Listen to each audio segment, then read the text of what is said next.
কিন্তু একজন চিকিৎসা বিজ্ঞানী কোরআনে কারীমের এই আয়াত পড়ে তিনি চিন্তা করলেন, আল্লাহ উটের কথা কইলেন কেন, যে কেমনে বানাইছি দেখো নাই, নিশ্চয় ওর মধ্যে কিছু আছে। সে উটকে চেরাফারা করলো, উটকে অপারেশন করে, সার্জিক্যাল অপারেশন করে তারপরে তিনি আবিষ্কার করলেন। শুনুন কি আবিষ্কার করলেন তিনি আবিষ্কার করলেন পৃথিবীর সমস্ত মানুষেরা, সমস্ত প্রাণী জগৎ পানি পান করে আর সবটা পেশাব করে বের করে দেয়। উট একমাত্র প্রাণী পানি পান করার পর সবটা খাইয়া হজম করে না, তার লাংসের কাছে আলাদা একটা চেম্বার আছে, ওই চেম্বারে কিছুটা পানি সেখানে সে রিজার্ভ রাখে। গেল এক নম্বর। দুই নম্বরে পাওয়া গেল অক্সিজেন। প্রাণী জগৎ বাতাস থেকে অক্সিজেন গ্রহণ করে আর কার্বন ডাই অক্সাইড করে এটাকে বের করে দেয়। উট একমাত্র প্রাণী অক্সিজেন যতটা গ্রহণ করে ততটা ছেড়ে দেয় না, প্রত্যেকে কিছুটা জমা করে রাখার জন্য তার বুকের মধ্যে একটা জায়গা আল্লাহ একটা চেম্বার তৈরি করেছেন, ওখানে অক্সিজেন জমা থাকে, একদিকে পানি আর একদিকে অক্সিজেন শ্বাস প্রশ্বাসের জন্য। কারণ কি? কারণ হলো মরুভূমিতে বালুর ঝড় হয়, যাকে আরবিতে বলা হয় সাইমুম, বালুর ঝড়। এই ঝড় যখন শুরু হয় তখন একটানা ঝড় চলতে থাকে, 2 দিন 3 দিন 1 সপ্তাহ চলতে থাকে। মানুষেরা টের পেয়ে যার যার আশ্রয় গ্রহণ করে। উট তো মরুভূমিতে চড়ে বেড়ায়, সে এইটাকে পালাবে কোথায়? সে বাঁচবে কি করে মরু ঝড়ের মধ্যে? মরু বালির ঝড়, বৃষ্টির মতো বালি পড়ে গাড়ি ডুবে যায়, পাহাড় ডুবে যায়, এই অবস্থা হয়ে যায়। উট বাঁচবে কি করে? আল্লাহ রাব্বুল আলামিন উটের দেহ তৈরি করার সময় এমন ব্যবস্থা করে দিলেন, উট যখন টের পায় বালুর ঝড় হবে, সঙ্গে সঙ্গে তার সামনের 2টা পাও দিয়া বালু সরায় দিয়া তার মাথার গলার অর্ধেকটা বালুর মধ্যে ঢুকায় দিয়া 5 দিন 7 দিন যেন থাকতে পারে, পানি আর অক্সিজেনের জন্য সে যেন মারা না যায়। এর জন্য আল্লাহ রাব্বুল আলামিন তার বুকের মধ্যে পানি আর অক্সিজেন রাখার ব্যবস্থা করেছেন। আফালা ইয়ানজুরুনা ইলাল ইবিলি কাইফা খুলিকাত, কেমনে উট বানাইছি দেখো নাই? সুবহানাল্লাহ বলে। আল্লাহ রাব্বুল আলামিন তার এই বিশাল সৃষ্টি, আকাশ জমিন গাছপালা তরু লতা কীট পতঙ্গ সাগর নগর সব তৈরি করে তারপরে আল্লাহ তাআলা বলছেন, এবার তাকাও আমার আকাশের দিকে, তাকাও আমার জমিনের দিকে। আল্লাযী খালাকা সাবা সামাওয়াতিন তিবাকা মা তারা ফি খালকির রহমানি মিন তাফাউত। তাকাও আমার আকাশের দিকে, তাকাও আমার জমিনের দিকে। আল্লাহ তাআলা বলছেন, দেখো কোন ভুল আছে নাকি? হাল তারা মিন ফুতুর, কোন ভুল দেখতে পাও? কে জিজ্ঞেস করছেন? তাকাও আকাশের দিকে, দেখো জমিনের দিকে, দেখো হাল তারা মিন ফুতুর, কোন ভুল দেখতে পাও? আল্লাহ তাআলা বলেন, বারবার তাকাও, বারবার তাকাও। এভাবে বারবার দেখতে দেখতে তোমার চক্ষু কাতর হয়ে তোমার নিজের দিকে ফিরে আসবে। আমার সৃষ্টি নৈপুণ্যতার ভেতরে কোনো ভুল খুঁজে পাবে না। পা থেকে শুরু করে মাথা পর্যন্ত আমরা একটু খেয়াল করি তো, আমাদের পায়ের তালুর চামড়া যেরকম, পায়ের পিঠের চামড়া কি ওরকম? আমাদের পায়ের পিঠের চামড়া যেরকম, ওইটা যদি হতো পায়ের তলায়, তাহলে প্রতি 3 দিন অন্তর 2 দিন অন্তর পায়ে হাফসুল করা লাগতো জুতার মতো, ঠিক না? হাতের উপরে চামড়াটা যেরকম, হাতের তালুতে চামড়া কি ওরকম? হাতের তালুর চামড়া কি তাও কইতে পারেন পুরু, আর উপরেরটা পাতলা। এই উপরের চামড়াটা যদি এইখানে হইতো তাহলে গরম কদু আর ডাল খাইতেই পারতেন, চামড়ার কাম শেষ। এগুলো চিন্তা করলেই তো শুকর করতে ইচ্ছা হবে যে এই যে একই শরীর আমার 2 রকমের চামড়া কেন দিলেন? আর কোনো চেষ্টা নাই, এমনি এমনি হইছে। কত বড় রাম ছাগল হলে নাস্তিক হতে পারে, জানোয়ারের চাইতে নিকৃষ্ট নাস্তিকেরা, পশুর চাইতে কুত্তার চাইতে নিকৃষ্ট। যারা নাস্তিক কুত্তায়ও আল্লাহরে চেনে, সুবহানাল্লাহ বলে, আল্লাহরে চেনে। গরু ছাগল আল্লাহ যা বানিয়েছে সব আল্লাহর হুকুম মতো তার নিজস্ব পরিমণ্ডলে থাকে। মানুষ নামের কলঙ্ক ওই সব মানুষ যারা বিশ্ববিদ্যালয়ে চাকরি করে আমাদের সন্তানদেরকে নাস্তিক বানায়। এর একটা শয়তান কয়েক মাস আগে দূরে কোথাও গিয়ে আল্লাহ জাহান্নামে নিয়ে গিয়েছে। ওর কবরে জাহান্নামের আগুন জ্বলুক, চলুক কিয়ামত পর্যন্ত। সে একাই শয়তান নয়, বিশ্ববিদ্যালয়ের অসংখ্য ছেলেদের মেয়েদেরকে ধ্বংস করেছে, ইমান নষ্ট করেছে। প্রিয় ভাই সব, আল্লাহ রাব্বুল আলামিন তার অস্তিত্বের প্রমাণ রেখেছেন আর বলেছেন, দেখো কোন ভুল পাও নাকি। আল্লাহর এক দরবেশ বান্দা এক বট গাছের নিচে বিশ্রাম করতেছিল আর সূরা মুলক পড়তেছিল। এই আয়াতের কাছে এসেছেন, হাল তারা মিন ফুতুর, দেখতে পাও কোন ভুল? শুয়ে শুয়ে বলতেছে, আল্লাহ তোমার সৃষ্টি জগতে তো ভুল ধরার কোনো উপায় নাই, কেউ ধরতে পারবে না, তবে আমার চোখে একটা জিনিস বেমানান মনে হয়। ভুল ধরতে কারো ক্ষমতা নেই, একটা জিনিস আমার কাছে বেমানান লাগে। একা একা বলতেছে, সেটা হলো এই, তুমি তাল গাছ বানাইছো যেমন, তালও সেই রকম বড়, বেল গাছ যেমন বেলও বড়, নারকেল গাছ যেমন নারকেলটাও বড়, কিন্তু এত বড় বিরাট বট গাছ, ফল একেবারে এতটুকু এতটুকু, এইটা একটু বেমানান লাগতেছে। এই চিন্তা করতেছে দরবেশ সাহেব, হঠাৎ করে একটু বাতাস এসে গাছের ডাল আন্দোলিত হয়েছে, একটা আধা পাকা বটের ফল অনেক উঁচু থেকে ছিঁড়ে এসে দরবেশের নাকের উপরে পড়ছে, নাকটা জ্বলে উঠছে। দরবেশ সাহেব বলছে, আস্তাগফিরুল্লাহ, আল্লাহ এটা তো ফল না, এটা আমার চিন্তার জবাব। আমি চিন্তা করতেছি গাছ আনমান ফল হয় নাই, তাল গাছ যেমন ফল যেমন, বট গাছ যেমন ফল যদি ওই আকারে হইতো, ফলটা যে পজিশন নিয়ে আমার নাকে পড়ছে, এতে তো আমার নাকও যাইতো মাথাও যাইতো। সুতরাং আল্লাহ রাব্বুল আলামিন তার সৃষ্টি জগৎকে আপন কুদরত দিয়ে সুন্দর করে সৃষ্টি করেছেন। ভাগ্যবান তারা যে আল্লাহকে স্বীকার করে 5 ওয়াক্ত নামাজে আল্লাহকে সেজদা দেয়, সুবহানাল্লাহ। আর শিক্ষক নামের, শিক্ষিত নামের কলঙ্ক ওই সব মুসলমান যারা মুসলমানের ঘরে জন্মগ্রহণ করে নিজেকে নাস্তিক বলে পরিচয় দেয়, নিজেকে যারা বামপন্থী বলে পরিচয় দেয়। মুসলমান তা আবার বামপন্থী, আস্তাগফিরুল্লাহ। কোরআনে কারীমে আল্লাহ তাআলা বলেছেন, আসহাবুল ইয়ামিন আসহাবুশ শিমাল, ডানপন্থী আর বামপন্থী। রাসূলুল্লাহ বলেছেন, বাম হাতে খায় শয়তান, তোমরা বাম হাতে খাবা না। বাম দিকের কামটাই শয়তানের, বাম দিকের কাম কার? জোরে বলেন। এই জন্য রাস্তা দিয়ে হাঁটবেন, ডান দিক দিয়ে হাঁটেন, কিছু খাইবেন ডান দিক দিয়ে খান, কিছু শুরু করবেন ডান দিক দিয়ে করেন। মুসলমানের কাজ সব ডান, ডানপন্থীদের নেতা পয়গম্বরেরা সব ডানপন্থীদের নেতৃত্ব দিয়ে আল্লাহ রাব্বুল আলামিন কিয়ামতের দিন ডানপন্থীদের নিয়ে আল্লাহর নবীরা জান্নাতে চলে যাবে। আর বামপন্থীদের নেতা শয়তান, বামপন্থীদেরকে শয়তানের নেতৃত্ব দিয়ে সবগুলিকে জাহান্নামে নিয়ে যাবে। এই জন্য দেখবেন বামপন্থীদের যত নেতা আছে, একটা নেতাও মসজিদে যায় না, নামাজ পড়ে না। প্রিয় ভাই সব, কপাল পোড়া না হলে কোন মুসলমানের সন্তান বামপন্থী আন্দোলন করতে পারে না। হতভাগ্য, নিকৃষ্ট, জঘন্য। আল্লাহ এদেরকে হেদায়েত করুন, বলেন আমিন। জোরে বলেন আমিন। ওরা নামাজে নাই, রোজায় নাই, আল্লাহ নাই, রসুলে নাই, পরকালে নাই, মক্কায় নাই, মদিনায় নাই, ঠিক কিনা?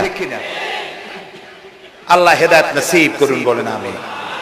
তাহলে 3টি পুঁজির কথা বলেছিলাম, তার মধ্যে প্রথম পুঁজি হলো আল্লাহর কি বিশ্বাস করতে দেখি? অস্তিত্বকে বিশ্বাস করা। এই অস্তিত্বের উপরে আমি আর আলোচনা করতে চাই না। আমরা বিশ্বাস করি আল্লাহ আছেন, ঠিক না? আচ্ছা, এবার প্রশ্ন করি, আল্লাহ আছেন, কোথায় আছেন? আচ্ছা, বুঝতে পারছি আপনাদের মধ্যে ইখতিলাফ হয়ে গেছে। কেউ বলছেন সব জায়গায়, কেউ বলছেন আরশে, কেউ বলছেন আকাশে। আর যারা বেশি বুদ্ধিমান তারা কোনো জবাব দেন নাই, চিন্তা করছেন কোনটা কইয়ে কোন জ্বালায় পড়ি। আল্লাহ রাব্বুল আলামিন কোথায় আছেন সেই প্রশ্ন আল্লাহ কি করা দরকার? আল্লাহ আপনি কোথায় আছেন এই প্রশ্ন আমরা করার আগে আল্লাহ রাব্বুল আলামিন কোরআনে কারীমের মধ্যে জবাব দিয়ে দিয়েছেন, আর রাহমানু আলাল আরশিস তাওয়া। সুবহানাল্লাহ। আল্লাহ সব জায়গায় আছেন এ কথা ঠিক নয়। কেন ঠিক নয় সেটাও বুঝাই দিই। সব জায়গা বলতে তার মধ্যে তো টয়লেটও আছে। সব জায়গা বলতে আরো বহুত খারাপ জায়গা আছে, আমি সেই জায়গাগুলির নাম নিলাম না। তাহলে আল্লাহ কি সেসব জায়গা আছে? বলেন নাউজুবিল্লাহ। আল্লাহ নিজেই বলছেন আল্লাহ আছেন আরশে ইস্তাওয়া। আল্লাহ আছেন কোথায়? আরশে। আল্লাহ যে আরশে আছে সেই জন্যই তো মানুষেরা হাত উঁচু করে আল্লাহর কাছে এরকম বলে যে উপরওয়ালা বলে না, না নিচুওয়ালা বলে, সব জায়গাওয়ালা এরকম বলে, উপরওয়ালা বলে। আল্লাহ আছেন আরশে, কিন্তু প্রত্যেক রাতে তিনি প্রথম আকাশে আসেন। সুবহানাল্লাহ। বান্দাদেরকে ডাকার জন্য আসেন। আল্লাহ সর্বত্র জ্ঞান রাখেন। তার ইলমের মধ্যে এক চুল পরিমাণ জায়গা আকাশেও নাই, জমিনেও নাই যে আল্লাহ রাব্বুল আলামিন ওই জায়গাটুকু সম্পর্কে তাৎক্ষণিকভাবে অবহিত নন। এমন এক চুল পরিমাণ জায়গা আকাশেও নাই, জমিনেও। এটাই হলো আল্লাহ সব জায়গার জ্ঞান তার ইলমের মধ্যে সব তিনি জানেন। এ কথা একটি ছোট্ট আয়াতের মধ্যে এভাবে বলা হয়েছে, وَيَعْلَمُ مَا فِي الْبَرِّ وَالْبَحْرِ وَمَا تَسْقُطُ مِنْ وَرَقَةٍ إِلَّا يَعْلَمُهَا। এই পৃথিবীতে জমিনের ভিতরে কি হয়, সমুদ্রের অতল তলদেশে কি হয়, সব আমি জানি। এমনকি এই পৃথিবীর কোন একটি গাছের পাতা যদি পড়ে যায়, কোন দেশের কোন গাছের কোন পাতা পড়েছে সে খবর আমি আল্লাহর কাছে হয়ে যায়। এটি আমি বললাম, বানায় বললাম? এটি কোথায় আছে? আল্লাহ রাব্বুল আলামিন কোরআনে পরিষ্কার করে বলে যে একটা পাতার খবর যদি আল্লাহর কাছে হয়, তাহলে আমরা কোথায় কি করি তিনি টের পান না? অবশ্যই টের পান। এটি আমাদের মনে রাখতে হবে। তো আল্লাহ তাআলা তার উপরে আমাদের বিশ্বাস হচ্ছে এই যে তিনি আরশে ইস্তাওয়া, আরশে আছেন, এবং তিনি না জানেন না দেখেন এমন কিচ্ছু নাই, না শোনেন এমন কিচ্ছু নাই।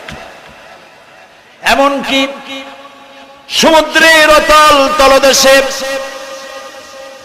ছোট্ট পাথরের ভিতরেও যদি একটি পোকা যদি পালায়ে থাকে, এমন পোকা যা মাইক্রোস্কোপ যন্ত্র ছাড়া দেখা যায় না, এমন একটি পোকা আটলান্টিক বা প্রশান্ত মহাসাগরের অতল তলদেশে থেকে যদি ক্ষুধার যন্ত্রণায় চিৎকার মারে, কেউ শোনে না। আরশের মালিক আল্লাহ রাব্বুল আলামিন বলেন আমি শুনতে পাই। সুতরাং তিনি সব শুনতে পান, তিনি দেখতে পান, এবং সবকিছু তার নলেজে আছে। এ হচ্ছে আল্লাহর অস্তিত্বে বিশ্বাস। 2 নম্বরে আল্লাহর সিফাতে বিশ্বাস। 2 নম্বরে কি বলে? সিফাত মানে কি? গুণ। বলেন কি?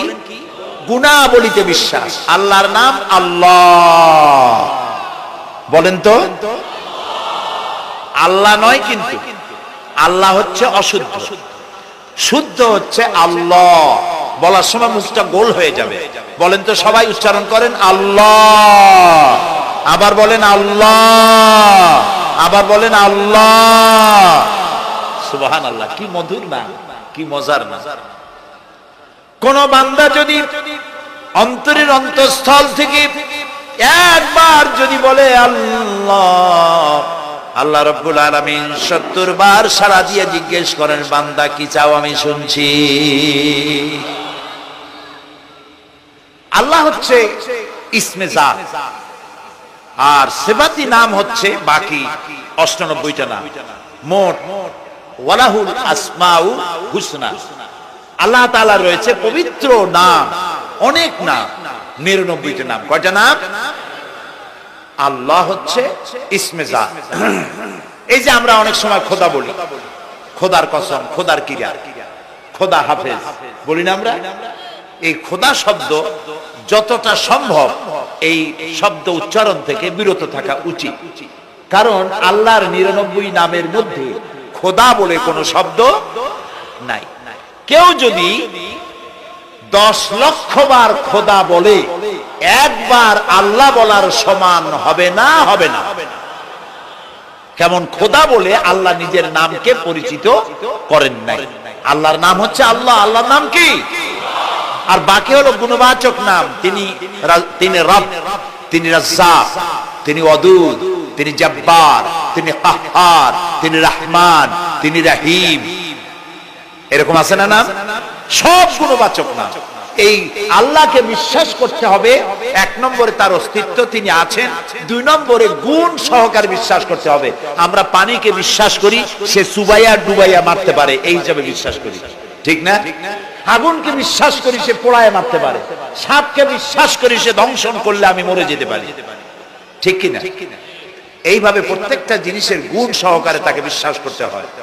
সেই জন্য আল্লাহকে আল্লাহ আছেন এইটা শেষ কথা নয়, তার গুণ সহকারে তাকে বিশ্বাস করতে হবে। তিনি হচ্ছেন খেতে দেওয়ার মালিক, রাজ্জাক। মানে বলেন তো নামটা কি? রাজ্জাক মানে কি? রিজিক দাতা। কে রিজিক দাতা? এই জন্য রিজিক চাইতে হবে কার কাছে? আল্লাহর কাছে। কোন অভাব অভিযোগের জন্য আমি কাউকে বলবো না আপনি আমার খেতে দেন, আল্লাহর কাছে চাইতে হবে। চাইবো কার কাছে? আল্লাহর কাছে। খেতে দেওয়ার মালিক তিনি। আচ্ছা বলেন, এই পৃথিবীর মধ্যে মানুষেরা বেশি না হাতি, ঘোড়া, বাঘ, ভল্লুক, ময়না, টিয়া, মাছ, পাখি, পতঙ্গ, কীট এগুলো বেশি? কোনটা বেশি? আমরা বেশি না ওরা বেশি? ওরা বেশি। ওরা বেশি। এই যে অসংখ্য হাতি আছে পৃথিবীতে, হাতির পেট বড় না আমার পেট বড়? গন্ডারের পেট বড় না আপনার পেট বড়? কুমিরের পেট বড় না আপনার পেট বড়? আচ্ছা, এখন এই সব প্রাণীদেরকে কে খেতে দেন? আপনার আমার তো ব্যাংকে ডিপোজিট আছে, কম থাকুক বেশি থাকুক, গোলায় ধান আছে, চাউল আছে, বাড়িতেও আছে, আছে না? কিন্তু এই যে পাতিশিয়াল, ফক্স, পাতিশিয়াল চেনেন? চিনবেনই তো, সাংঘাতিক চালাকি। এই পাতিশিয়াল কোন ব্যাংকের ম্যানেজারের কাছে গিয়ে বলছে যে ম্যানেজার সাহেব, এখন তো পৌষ মাস, আমি 10টা মুরগি চুরি করে আনছি, আমার নামে একটা অ্যাকাউন্ট খোলেন, বৃষ্টির সময় যখন আমি চুরি করতে পারবো না তখন এগুলি উইথড্র করে আমি আমার পেট বাঁচাবো। এই কথা বলে শিয়ালের নামে, বাঘের নামে কোন অ্যাকাউন্ট আছে ব্যাংকে? কোরআন শরীফে আল্লাহ তাআলা বলছেন এমন অনেক প্রাণী আছে পৃথিবীতে যারা তাদের রিজিক সংগ্রহ করে রাখে না। আল্লাহ বলেন আমি আল্লাহ তাদেরকে রিজিক দেই। কে দেয়? তো একবার আমার প্রোগ্রাম হলো ক্যালিফোর্নিয়া, লস অ্যাঞ্জেলেস। এখানে আমার 3 দিন প্রোগ্রাম। তারা একটা দিন আমাকে রাখলো সাইট সিন দেখার জন্য। আমাকে নিয়ে গেল লস অ্যাঞ্জেলেস থেকে সান ডিয়েগো। সান ডিয়েগো হচ্ছে প্যাসিফিক ওশানের পাশে। এইখানে আছে সি ওয়াল, অর্থাৎ সমুদ্রের মধ্যে যা কিছু আছে তা তারা সেখানে উঠায় রাখছে। বিশাল জায়গা, দেখতে অন্তত 4 দিন লাগে পুরো এলাকা দেখতে। তা আমার হাতে সময় 5 ঘন্টা, 5 ঘন্টা আমাকে দেখতে হবে। আমি বললাম গুরুত্বপূর্ণ জিনিসগুলি আমারে দেখাও। তো নিয়ে গেল। এই আপনাদের মাঠটা যত বড়, এরকম একটা বড় পুকুর, সেই পুকুরের মাঝখানে আছে একটা ওয়াল, আর ঠিক মাঝখানে আছে একটা মঞ্চ, আর 10,000 লোক বসতে পারে এরকম একটা গ্যালারি। ওরকম একটা গ্যালারিতে আমাকে বসালো টিকিট কাটায়। ওখানে মাছের খেলা দেখানো হবে। যারা খেলা দেখাবে তারা হাতে তুড়ি দিল, সঙ্গে সঙ্গে 2টি মাছ ওই পাশ থেকে তারা ভিতরে বড় গেট আছে, সেই গেট দিয়ে এপারে চলে আসে। আমি লক্ষ্য করলাম খেলা যারা দেখাবে তাদের মুখের কথা, বাঁশির আওয়াজ, হাতের ইঙ্গিত মাছে বোঝে। মাছটার বুকটা সাদা, একদম সাদা, আর পেছনের দিকটা কালো। যখন উঁচু হয় তখন মনে হয় কোন সৌদি প্রিন্স হবে, কালো কাপড় গায়ে দেয় সাদা জামার উপরে, ঠিক ওরকম মনে হয়। তো যারা খেলা দেখাবে তারা এভাবে হাতে তালি দিল, মাছেও তার 2টি পাখা নিয়ে হাতে তালি দিল, ওয়েলকাম করলো দর্শকদের। অনেকগুলি খেলা দেখালো এই মাছ। এক একটা খেলা দেখাইয়া যখন স্টেজের সামনে গিয়া মাছ হা করে, তখন বড় বড় বালতির ভিতরে ছোট ছোট মাছ আছে, এই মাছগুলি 2-3 বালতি তার মুখের মধ্যে ঢুকায় দেয়। আমার কাছে মনে হলো ওর গ্রাসটা এত বড় যে আমার মতো 12-14 জন বা 15-20 জন যদি ঢুকায় তাহলে মাছে মনে করবে যে কোনো চেলাপুটি ঢুকছে, এর থেকে বেশি কিছু মনে করবে না। এত বড় মাছ, শ্যামু ফিশ বলা হয় ওটাকে। এরপরে দেখলাম তিমি মাছ, নীল জাতীয় তিমি, যে তিমিগুলি খুব কম পাওয়া যায় মহাসমুদ্রে এগুলি থাকে। এক একটা নীল তিমির ওজন 5,000 টন পর্যন্ত হতে পারে। এর যে বাচ্চা হয় সে বাচ্চায় দুধ খায়, তিনি হচ্ছে স্তন্যপায়ী প্রাণী।